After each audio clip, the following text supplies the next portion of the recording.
안녕하세요. 대단히 반갑습니다.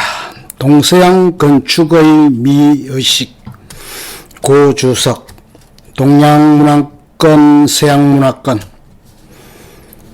동양과 서양의 사고를 유형화하여 창조와 미에 대한 각 문화권의 이해가 어떠한지를 비교해보면 우리의 전통문화 예술의 뿌리를 이해하는 데 도움이 될 뿐만 아니라 앞으로 우리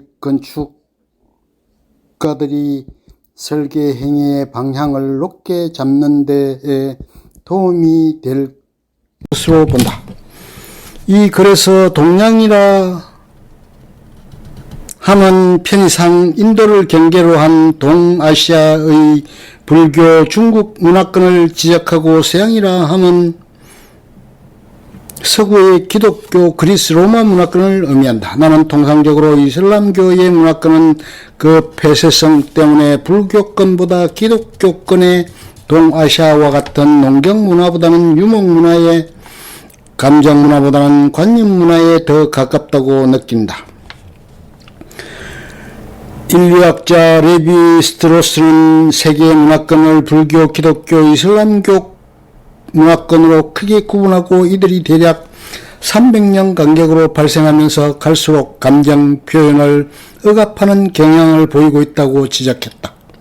물론 이렇게 문화권을 유형화하다 보면 국지적 특수성을 소홀히 다루거나 또는 단순화시킬 가능성이 있지만 나무를 보기 전에 숲이나 뿌리를 본다는 점에서 도움이 되리라고 본다. 창조와 미에 대한 서양의 이해, 유태 기독교 문화권에서 창조의 개념은 성경의 창세기에 보이듯이 무에서 유를 낳는 행위이다. 창조라는 개념 자체가 기독교 신앙이 전제로 하는 절대적 신적 창조주의 개념을 전제로 하는 것이다.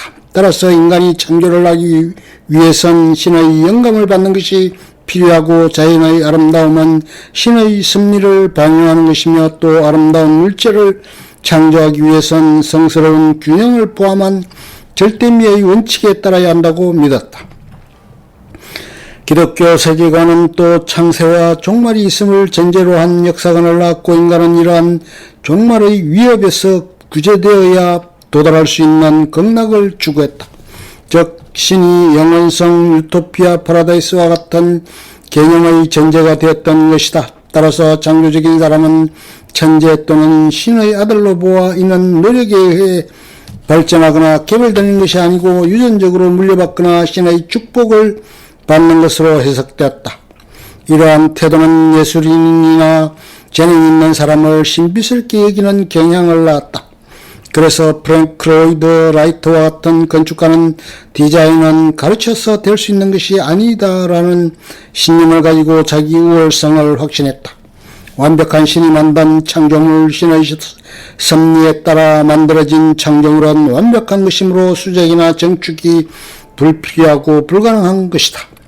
서구 문화의 또 다른 기둥은 그리스 로마 문화에서 시작된 관념주의, 이성주의 사고로서 논쟁과 실험으로 과학적 진리를 추구할 수 있다는 확신을 갖고 과학과 기술을 통한 사회와 문화의 진보와 발전을 추구하는 적극적 목적론적 태도를 낳았다.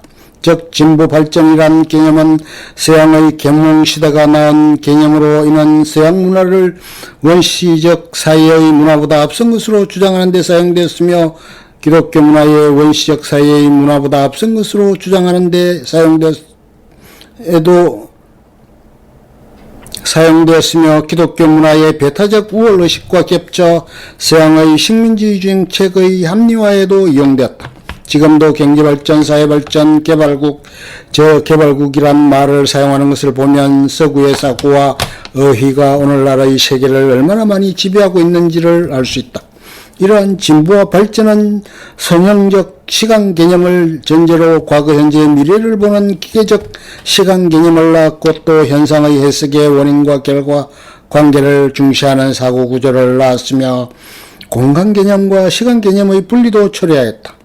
자연 속의 조화, 구조, 질서의 존재를 확신하는 과학자들은 그들의 이론 구조나 질서에 맞지 않는 자연 현상과 사회 현실을 우연 실수로 파악하여 무시하거나 과소평가하는 경향도 나왔다. 건축에서 구조, 질서의 개념은 오늘날 거의 모든 건축 이론의 대전제가 되어 있고, 건축을 공학적 구조뿐만 아니라 형태적, 공간적, 경험적, 관념적 구조로 생각하고 설계 목표를 질서의 추구와 동일시하는 경향까지 나왔다. 이러한 구조 개념과 위에 말한 창조 개념의 근거에 건축의 설계 행위를 마치 새로운 구조 형태의 창조를 의미하는 것처럼 생각하게 되고, 건축의 본질이 객체, 즉 건축물에 존재하는 것으로 보는 데까지 나아가게 되었다.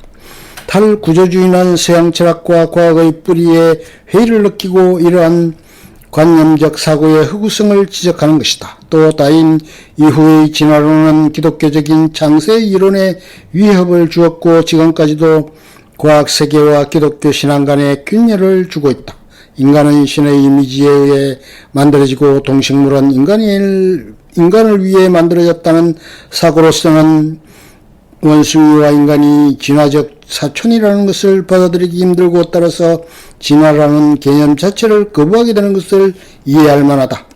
탈구조주의는 이러한 문화전통의 제한과 한정을 벗어나려는 것이고, 언어를 이용한 논리와 이에 입각한 진리 추구의 한계성을 의식하는 해체와 불가분의 관계를 갖는다.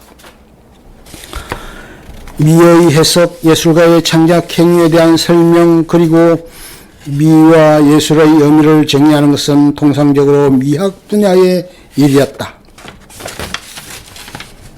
그러나 서양 철학계에서는 철학적 접근에 의한 창작의 이해는 언제나 순환 논리에 묶여 만족스러운 결과를 얻지 못하였다.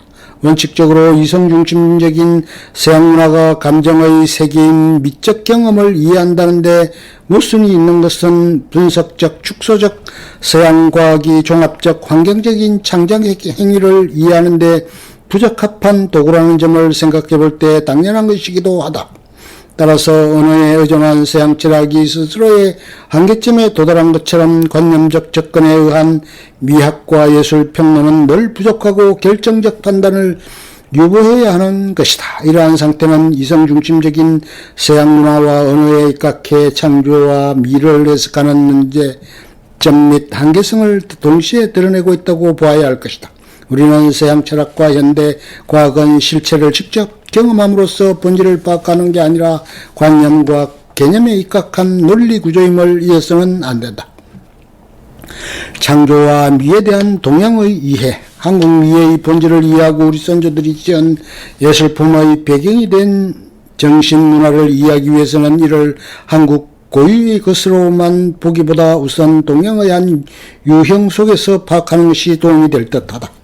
동양 문화는 서양 문화와는 원천적으로 다른 방법으로 실체에 접근한다. 서양 문화가 이성중심적인데 비해 동양 문화는 감정 문화이고 지적 논리보다 감성적 직관에 의한 총체적 경험적 실체 파악에 초점을 두고 있다. 우리의 한국에서도 정과 억압된 감정인 한이 중요한 어휘인데 두 개념 모두가 마음 심자를 끼고 있다. 우리는 요즘도 전화나 편지로 이를 처리하거나 인사하는 것보다 직접 찾아가서 얼굴을 보이는 것을 중요하게 생각한다.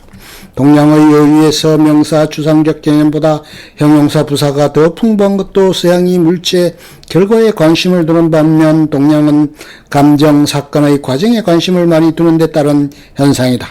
서양 문화가 실정주의를 강조할 때 동양 문화는 간결하게 본질을 꿰뚫는 것을 추구한다.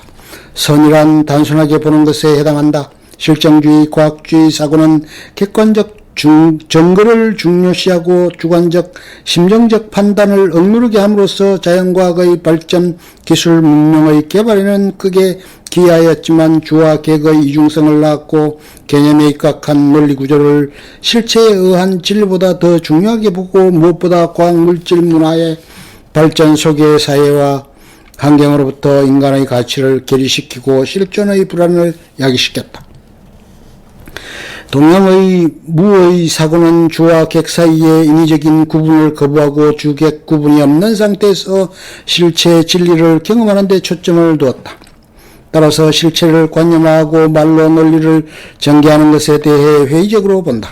즉 말로 표현할 수 있는 것은 참다운 도가 아니라고 생각하여 무언의 경지 말로 표현할 수 없는 진리를 석가의 제자는 단지 미소로만 전달 표현할 수 있었던 것이다. 무의 사상은 주와 객, 감성과 이상의 불가분적 음양관계를 전제로 한 것이다. 따라서 서양 문화가 시간과 공간을 이분적으로 개념화하여 각자를 선양화하고 정적인 것으로 여긴 반면 동양에서는 시간과 공간보다 그 사이에 있는 생태를 먼저 중요시하였다. 동양의 공간은 공간으로 이루어진 시간이고 시간은 시간으로 이루어진 공간인 것이다. 동양의 미술과 건축은 외부적인 형태가 그 속의 빈자리를 아름답게 하는 것이고 동양 음악은 침묵을 듣게 하는 것이다. 한국 건축은 사이의 개념을 중요시한다. 사이의 크기는 기능과 사회적 위계의 영향을 받는 탄성이 있다. 또 공간, 시간, 인간 모두 사이의 한 동류이다. 서양의 과학적 사고가 물체를 부분들로 구성되었다고 보고 불변하는 요소들을 분석함으로써 본질 파악을 추구하였다. 동양은 사이적 요소들 간의 관련성에 초점을 두고 거기에서 가치와 의미의 원천을 찾았던 것이다. 서양의 건축이 내적 구상, 폐쇄적 조직을 강조한 객체의 형태를 추구했다면 동양의 건축은 그보다 객체의 형태와 그것이 놓이는 상황 및 자연환경과의 어울림을 통해 미를 추구하였던 것이다. 동양의 목재 가구법에 의한 건축 구성 형식은 조적식 돌, 벽돌 따위를 쌓아 올리는 건축 방식보다 환경에 개방적이고 환기를 좋게 할 뿐 아니라 내외부 공간의 차단을 거부하고 자연과의 대화를 늘 강조하는 것이다. 즉 건축이 무대나 액자를 설정하고 자연이 끝을 내주는 기분을 느끼게 한다. 동양